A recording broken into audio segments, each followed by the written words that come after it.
What's up, everybody? Thanks for tuning in to get your daily dose of information, inspiration, or maybe just your smile. That being said, we gotta talk. Why?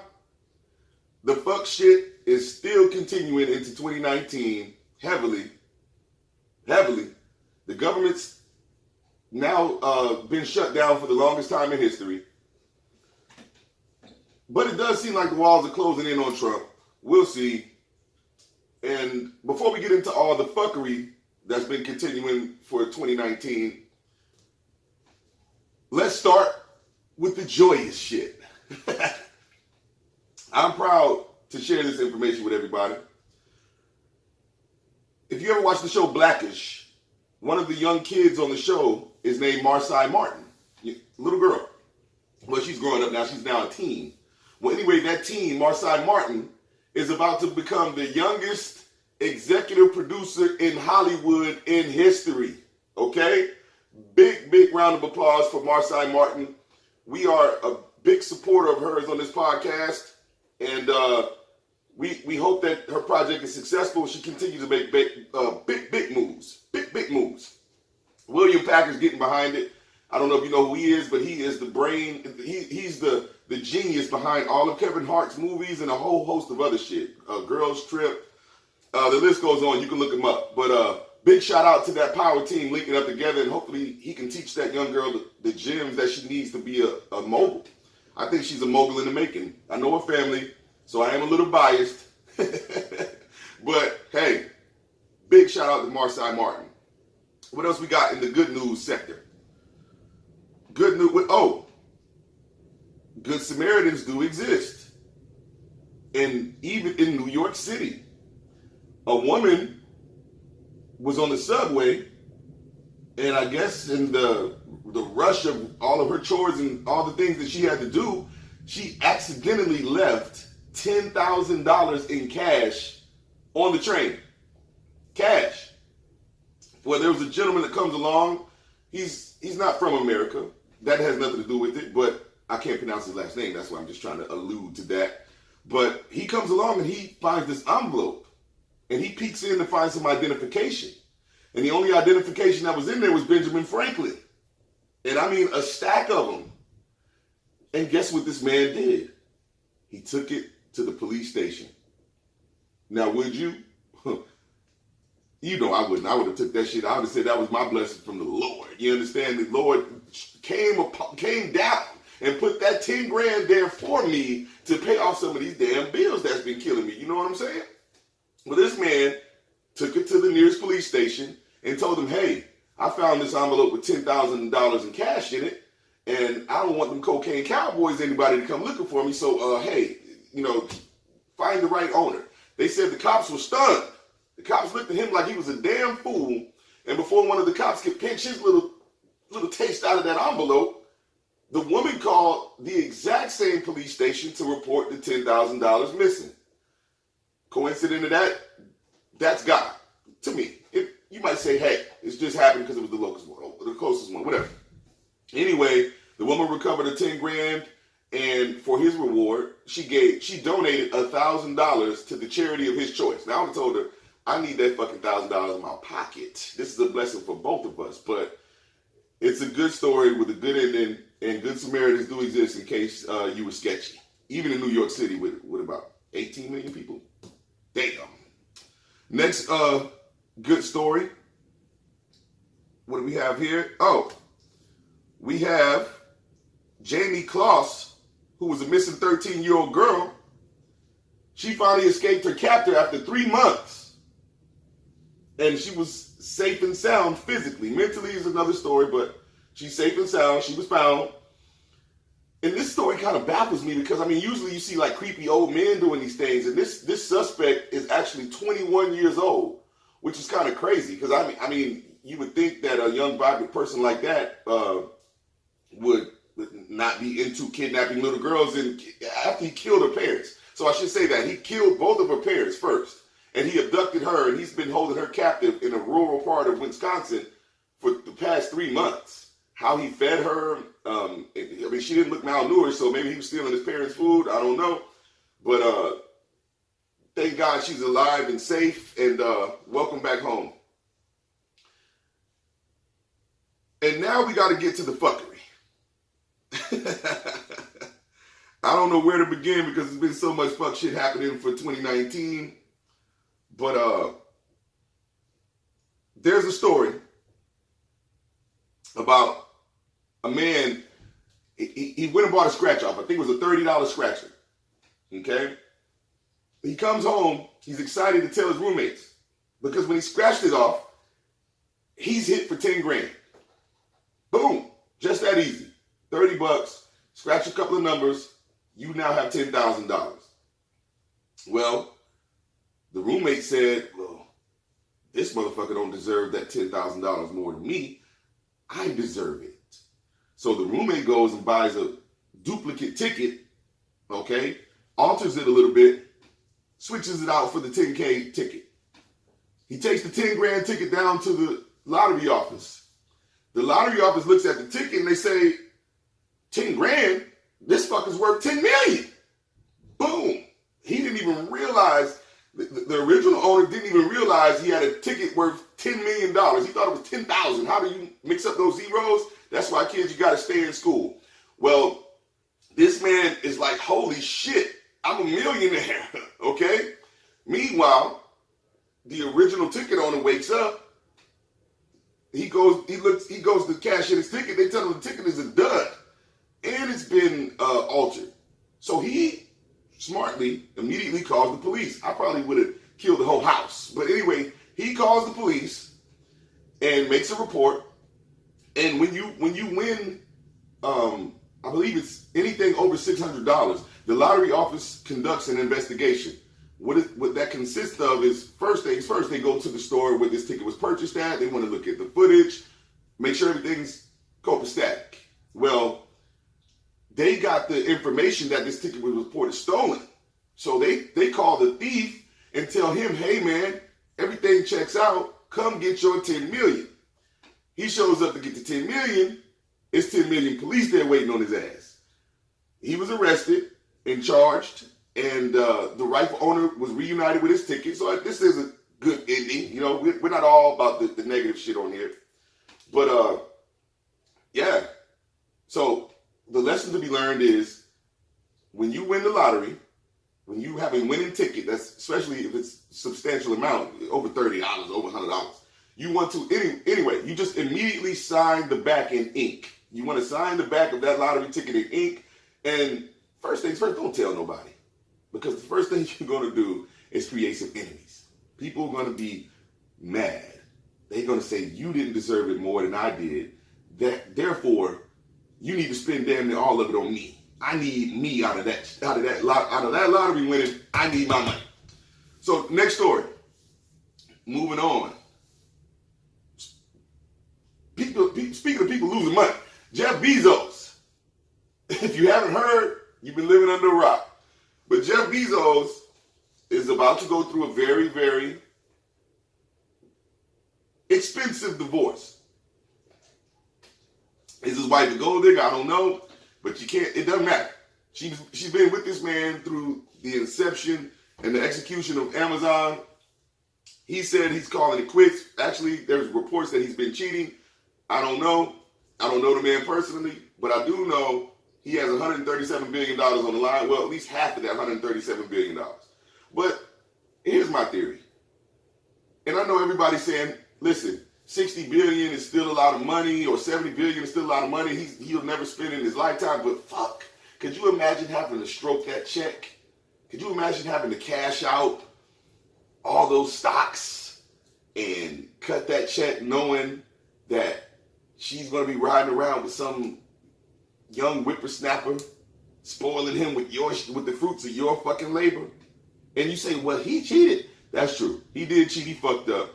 But if I'm not mistaken, he's the one that's pulling the trigger on the divorce. He's the one filing and, doing the appropriate thing. I guess so, after he's cheated, but sweet revenge is 70 billion possibly. So all of you handsome devils and you silver-tongued devils that's out there listening, she's about to be single in a minute. Next up, here's the fuck shit that's been going on for sure. I don't know if it's dumb juice that's been getting passed out, or maybe they're spraying the weed with dumb juice. Well, this young man, 21 years old, leaves 2 pounds of marijuana in the back of an Uber. How you do that? I don't know. Maybe he's got pounds to blow. Well, anyway, he leaves 2 pounds in the back of an Uber, and he realizes he fucked up. Unbeknownst to him, the Uber driver realizes he fucked up too.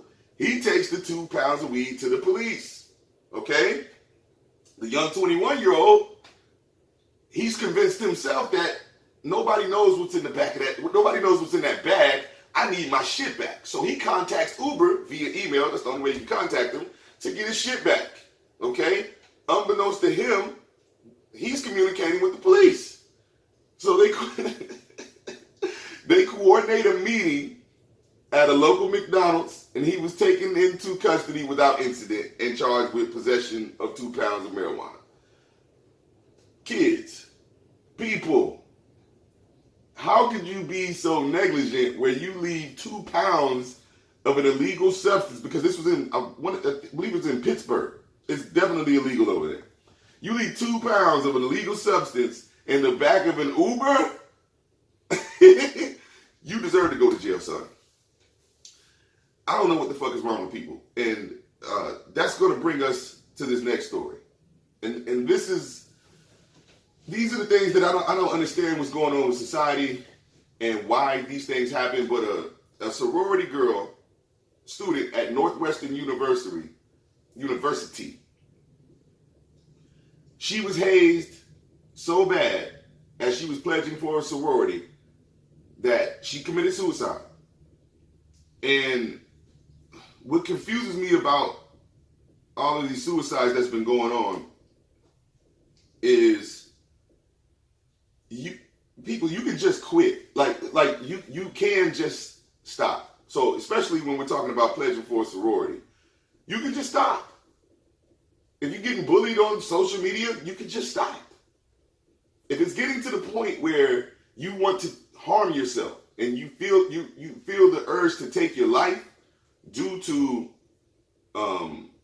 your people that's in your immediate environment, or maybe on your social media pages or at school, especially if you're pledging for a sorority, you can just stop.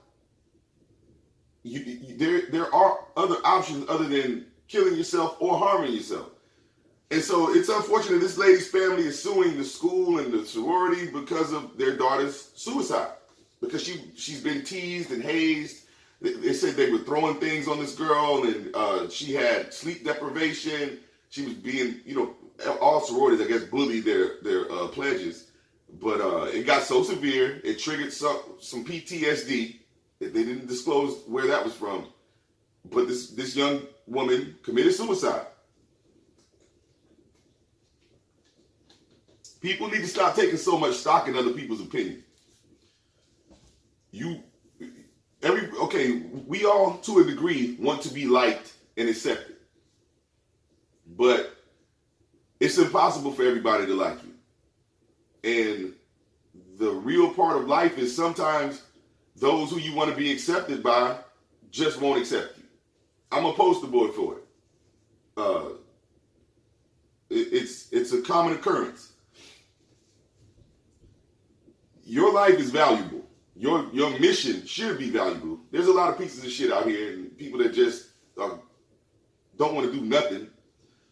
But for someone this young in college that's going on a right track, it's unfortunate. And I wonder, when did society become so sensitive and why?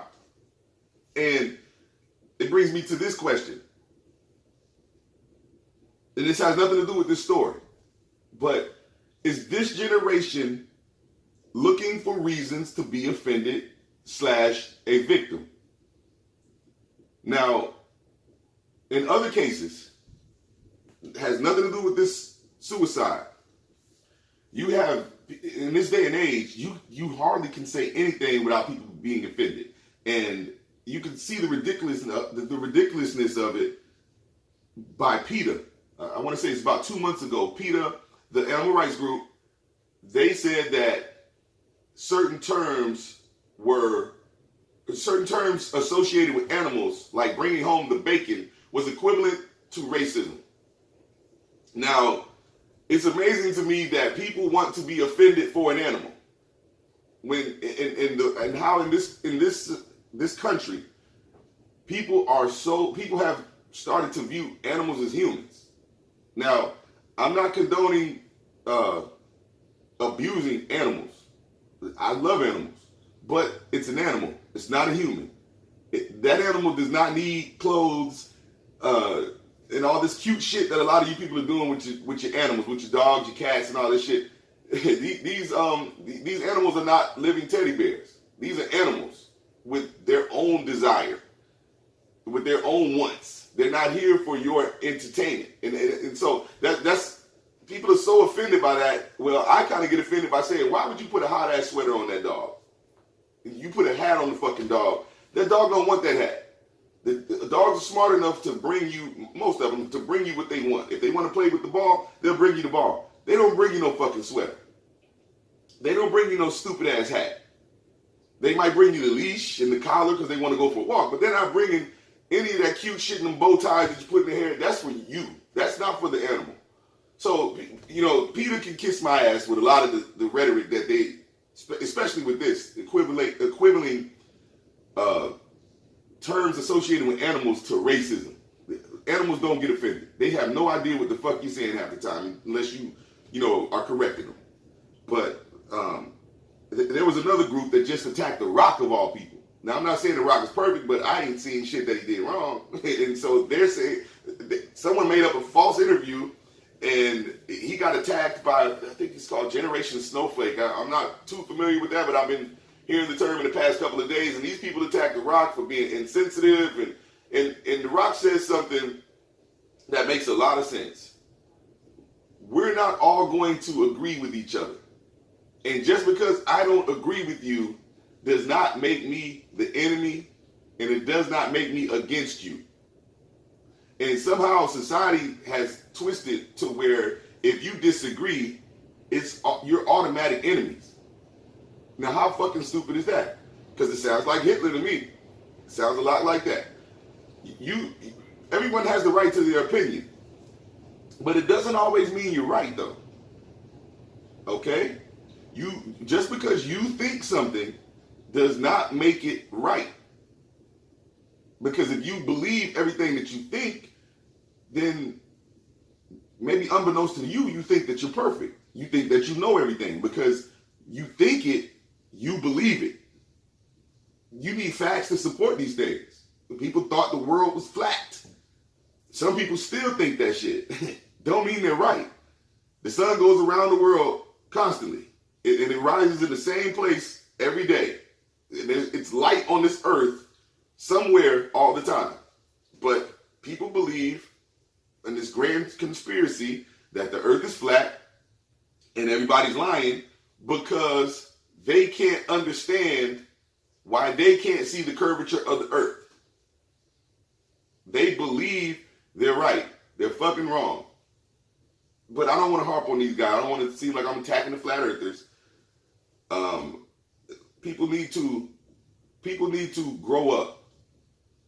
We've weakened so much as a society that people need animals for emotional support. I don't know anywhere else on this planet. People are in fucking Syria getting bombed and people are in war-torn countries and they don't need an animal for emotional support. They turn to each other. And, how spoiled are we as a society where we've weakened ourselves so much where we can't do basic things that used to be done. Like people used to give birth at home. This is a common occurrence. Now, if someone's having a baby, they believe that they need to go to the hospital, even though there's no complications. This is people in villages all over the earth having kids as we speak. People with no access to hospitals. But in this country, we've chosen to believe a lot of the bullshit we think. People believe that you can't chastise your kid. Listen, up until 20 years ago, kids got chastised. People turned out fine. Were there some cases of abuse? Of course. But you don't outlaw chastising just because of some cases of abuse. You educate people. You educate the kids. If there's some abuse reported, it's simple as that. Just because there are car crashes, people haven't stopped driving. Motherfuckers been drunk driving and crashing and killing people constantly. And that has not stopped driving. They educate people, right? We got to stop being so weak, people. And of course, some of you guys don't agree with me. That's fine. And you saying because I think it ain't true. That's a fair argument. I accept it. But there's facts to back it up. Look at how society has become, how sensitive society has become. A meteorologist had a slip of the tongue and accidentally called Martin Luther King a coon. Now, how many times have you jumbled your words and said something stupid? But this case is touchy. He's a white guy. Black people are sensitive. He slips up and said coon on TV. He's fired. Haven't you ever slipped up your tongue and said something crazy? And true enough, there's repercussions, but it doesn't mean he's a racist. It doesn't mean there was malicious intent behind it. But everybody's so sensitive. Pretty soon you ain't gonna be able to say shit on TV. I mean, it's getting amazing. It's actually amazing, how tenderhearted our society has become, and how I don't want to say out of. I do want to say out of touch. We're kind of out of touch with the rest of the world. We're in our own head. We've created all these things like we have to have antibacterial soap. We have to have all this bullshit to live like, to the point where people are vegan. Our society is so spoiled.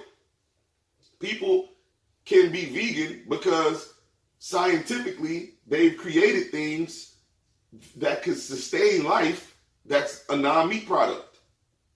So what about Iraq? Can they be vegan over there? Saudi Arabia? All fucking desert. But we've convinced ourselves of so much bullshit that I think we're becoming a victim of ourselves. We're undoing America ourselves. People, so much hate, and especially specifically this R. Kelly shit. It's brought out a lot of hate against R. Kelly and R. Kelly alone. Now the Me Too movement, it hit a lot of people. It didn't just hit one person. A lot of men lost their careers behind the Me Too movement. And some should be put in jail. The only one so far, well, only two so far is Harvey Weinstein and Kevin Spacey that are white. Bill Cosby, he went to jail. A lot of people, it brought a movement. But this R. Kelly thing ain't bringing a movement. It's bringing an attack on R. Kelly. They're removing R. Kelly's music, not Rick James' music. He was convicted of it. So I mean, we can argue about other people, but I mean proof, right? Well, technically, we do have proof of R. Kelly, the Aaliyah thing, and I don't know how that girl was on that tape. It was alleged, but it doesn't mean shit. A lot of girls look young and they're 21. But where's all the anger at for men like R. Kelly? Where's the movement behind it? Why are we stopping it with R. Kelly? Where's the movement for the regular everyday guys that do these things? Those guys that have no business fucking with them young girls. The 23 or 24-year-old that's with the 16-year-old. Where's the outrage for that? Because these girls have kids by these guys. Right? Let's not let the buck stop there. And it makes me wonder. It makes me wonder a bunch of things. So let me take my time to formulate this and let's discuss it.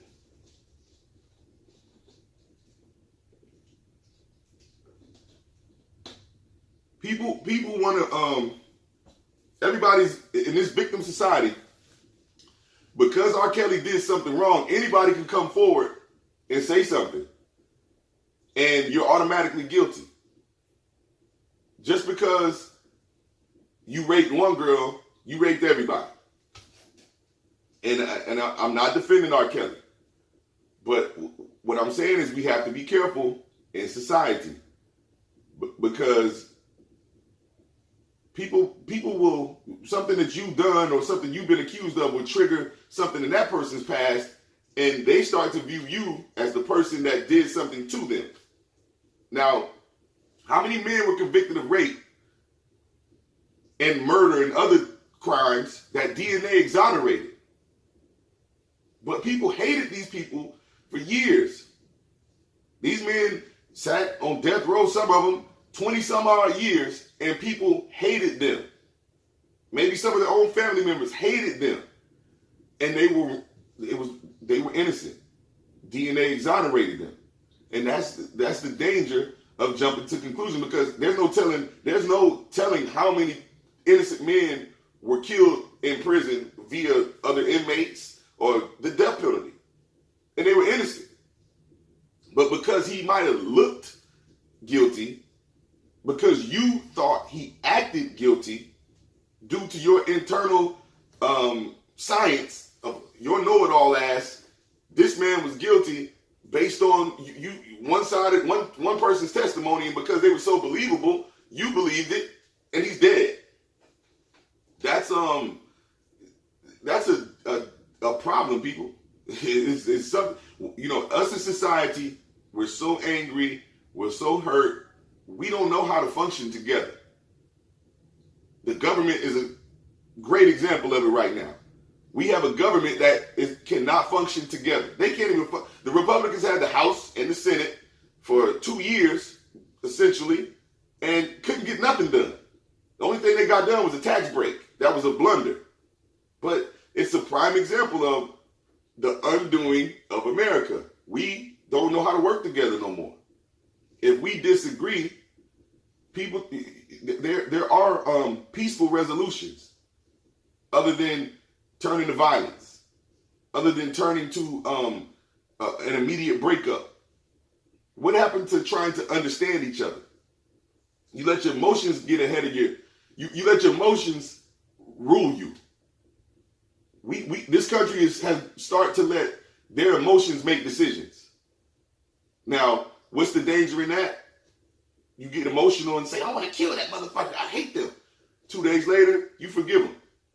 But when you act on that emotions and they're dead, or you've injured somebody, or you did some sort of harm, 2 days later, you feel different because your emotions have calmed down. There was no logic behind the decision.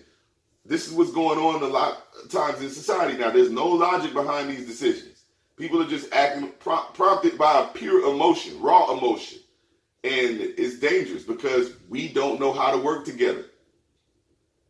We get in an argument. It escalates quickly to the point where someone goes and shoots up a school. People don't want to understand this person just has a quirky personality. They just see that this person's not like me, so they bully the person because you deem yourself cool, because you what society says is cool.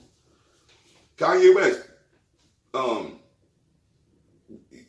don't believe he's innocent. I believe the chickens come home to roost for him. He picked on a lot of people. He said his opinion a lot of the times. But when you want to discuss your opinion about him or his wife, you don't have the right to say that. It's delusion. Just like Trump. If you disagree with Trump, you're the enemy. This is the leader of America. And everybody's going to suck their teeth that don't support Trump. I don't support Trump. But let's look at the psychology behind what's going on. Let's look at people are looking up to this man. And you can be dismissive and say they're stupid, but think about it. It's a terrible example of a way to behave and a way to get things done, because Trump can't get the wall built. The wall is not a good idea. He just can't say, you know what, after seeing some evidence and speaking with a lot of people that are involved at the border, I realized that the wall, while being a good thing, is not the best thing. We can add a lot of technology down here, and we'll slowly work on the wall down the line. But right now, immediately, we need some technology and we need more manpower, and let's move on with it. Instead, 800,000 people haven't gotten paid based on emotion. There's no logic behind the argument. Well, you can say the logic is a political win, but he's emotionally dug in, where he's worried about losing.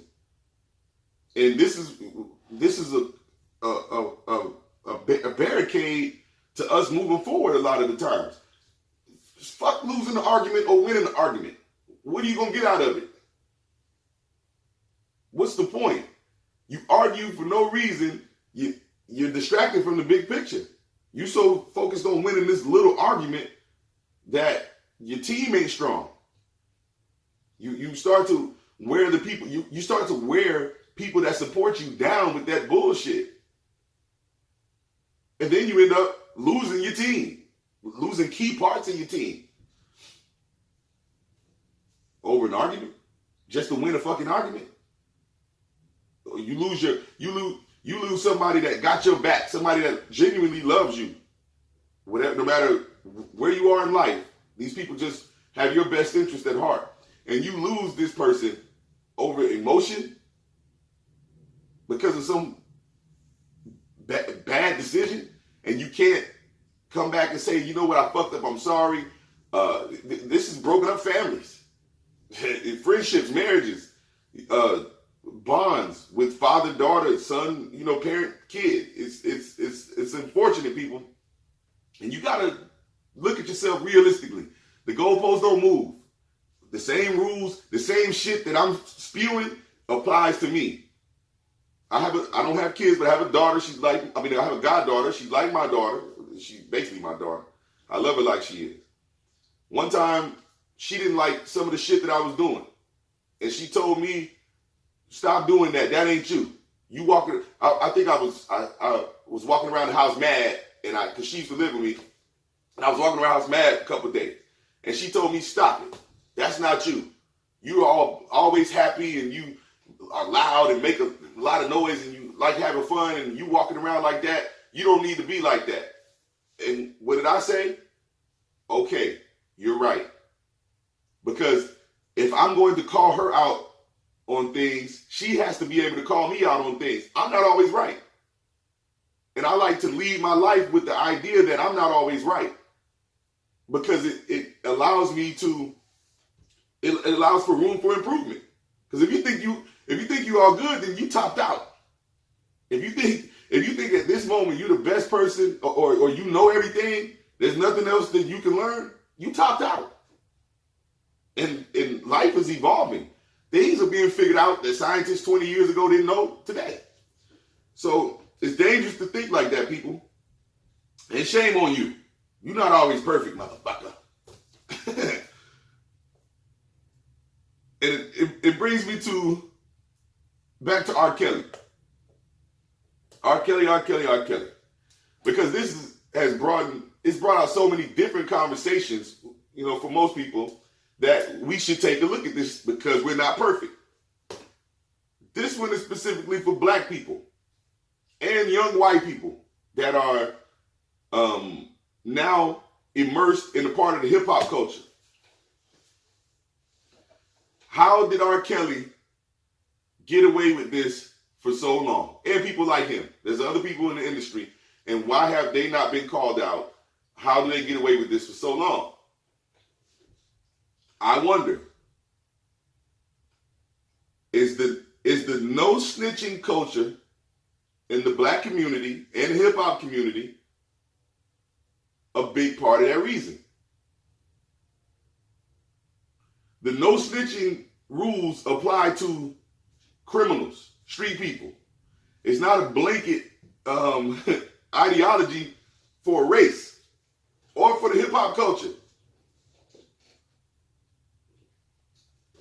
A lot of the hip hop heads, they believe they can't snitch just because their favorite rapper was talking about snitches get stitches and fuck a snitch and blah, blah, blah.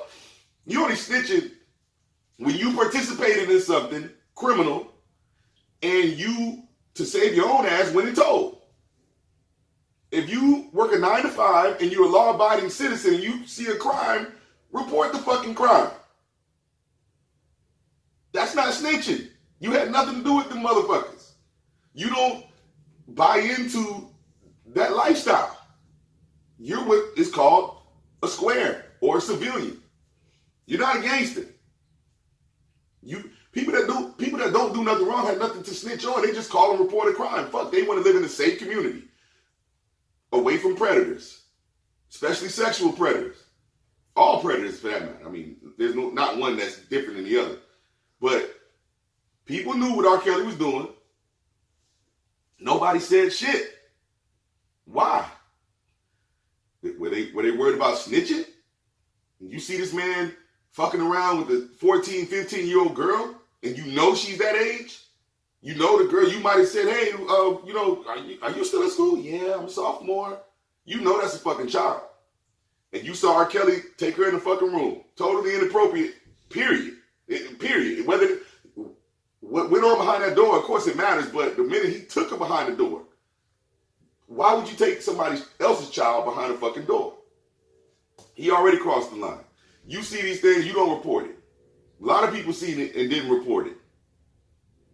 And a lot of people see it from everyday people. It ain't just R. Kelly. It's not just celebrities and rich and powerful people that use their power to manipulate and some people say brainwash. I just say they used it to their advantage. You know, a lot of these girls have Chris Brown's pictures up on walls and shit. You think when they meet him, they don't want to have sex with him? So, you know, it's going to happen, and he knows that, and he used that to his advantage. But you know when your niece has a crush on an adult, you know a man that takes advantage of that. A lot of y'all do. You didn't call those people out. Why? A lot of y'all in the hood, you saw him from school. You see him pull that car over, and he's talking that ass through the window. He ain't tutoring her. Did you report him? Did you tell the community about it?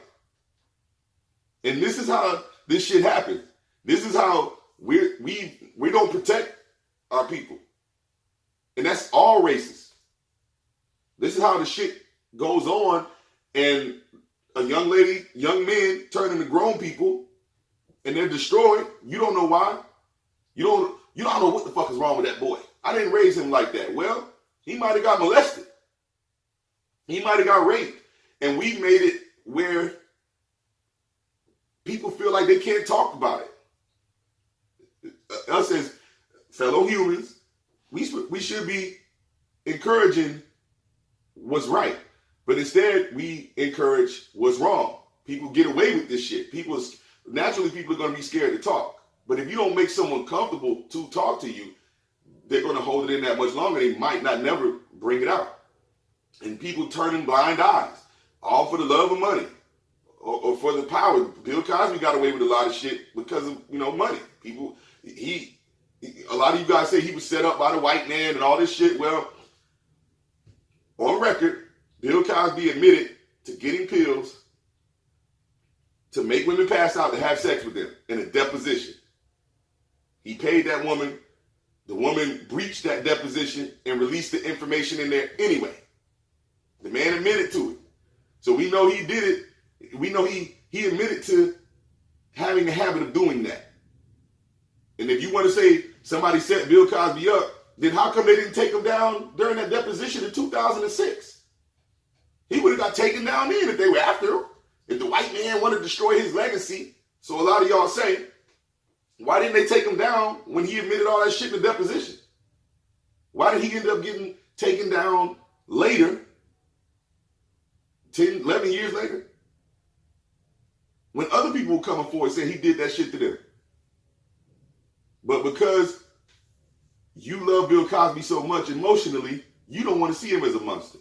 Just like a lot of people with R. Kelly. They love R. Kelly. Man, y'all, they after R. Kelly. The Illuminati. Y'all motherfuckers with these conspiracy theories are crazy as fuck. You guys are blinded. Ain't nobody perfect. And because these people are talented, and for some reason they're an enemy of the white man, and they didn't want to do that, you guys are part of this problem. You're part of why these guys haven't said shit about the Catholic Church until 30 years later. When the little kid don't feel like he can trust you. The little kid feel like if he tell you some shit is useless. Why do children feel like that? It's got to be the environment. We made them feel like that. And if you're so outraged about R. Kelly and men like him, say something. You're only snitching if you're complicit.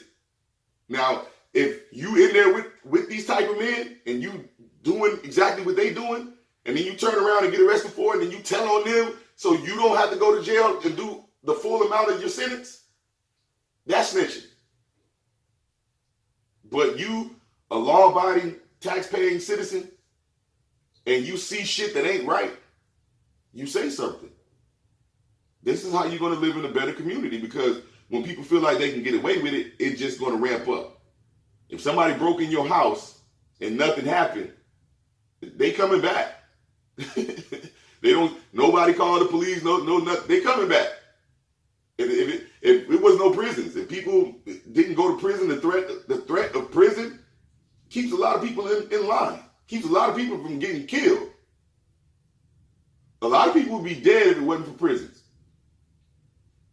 That's real. For instance, people like R. Kelly. Somebody's parent might want to kill that motherfucker. But because of the threat of prison, consequences, they don't do it. But if there's no consequences, he's going to fuck somebody else's daughter. And it could be yours. So let's stop being so detached from each other. What for? Man, fuck that, man. I'm worried about me. A little selfish, a little narcissistic. Don't be outraged and don't do nothing about it. Don't. There's no sense in yelling and screaming if you're not ready to start a fire. And you know, this applies to people that are just like you, that are normal, people in the workplace, just like the Me Too movement. This shit needs to be a movement exactly like that, so we can eradicate a lot of this fuck shit that's been going on in society. And, you know, it's destroying families. It's preventing people from reaching their full potential. R. Kelly himself was molested and sexually assaulted by his sister. He became a great musician, but everybody don't have that talent. You know, you play a guitar, it's instant gratification. People can hear it. People instantly see talent. A lot of people have academic talent, but they're distracted by the stress that from an assault that occurred on them.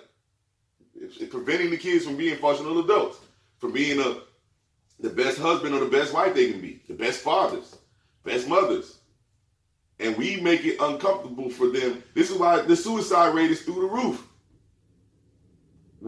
We as society are making it uncomfortable for people to discuss their darkest secrets. And we made it expensive. We have shrinks. It ain't attainable unless you got fucking insurance. And that's a whole nother podcast episode. But I just want you guys to focus on what can you do to make it better. Instead of talking about and attacking R. Kelly and expressing your outrage for his actions, what are you going to do to make sure that shit don't happen no more, especially in your community, because it's going on. Those little young girls walking around the neighborhood, going to and from school or going to the store, they're being approached every day by one of your favorite people on earth. Somebody you really love, and it don't mean he's innocent just because you love him. So think about that and make sure you do your part from here on out to clean society up and keep motherfuckers like R. Kelly from being successful and spreading evil. Tune in Tuesday, Enriched Minds Podcast. Peace.